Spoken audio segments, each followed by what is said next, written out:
আওয়ামী লীগ কি করছে বলতে চাই না, তারা গণকেই, তাদের এই দেশে আর কোনো ঢুকার সম্ভাবনা নেই, তারা একেবারে অপ্রাসঙ্গিক।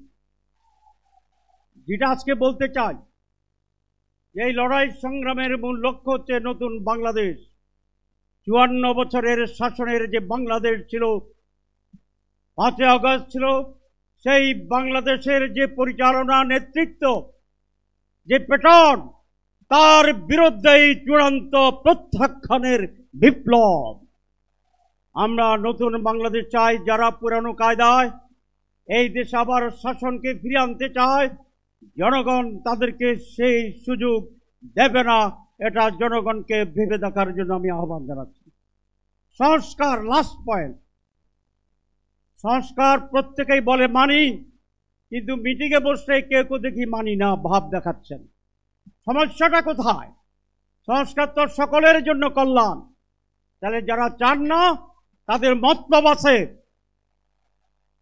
পিআর পদ্ধতিতে কেন্দ্র দখল হবে না, তাহলে মতলব পূরণ হবে না। পিআর পদ্ধতিতে টাকা দিয়ে ভোট কেনার কোনো সুযোগ নাই, সেই জন্য মতলব পূরণ হবে না।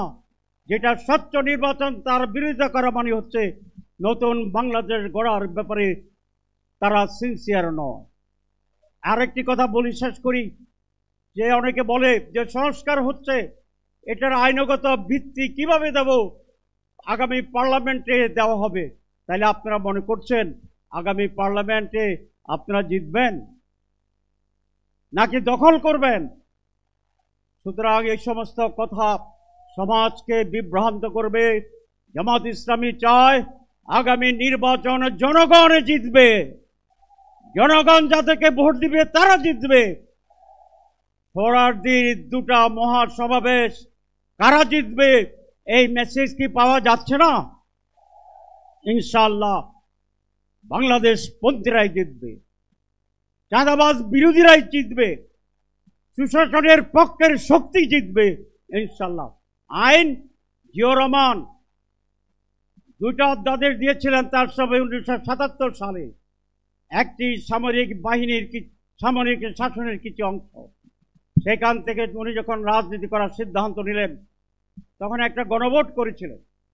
তারপরে যখন আবার পার্লামেন্ট ইলেকশন করার সিদ্ধান্ত নিয়েছিলেন 77 সালে, অধ্যাদেশের মাধ্যমে সেইটাকে জায়েজ করে ইলেকশন করে পরবর্তী নির্বাচনে রেটিফাই করা হয়েছিল।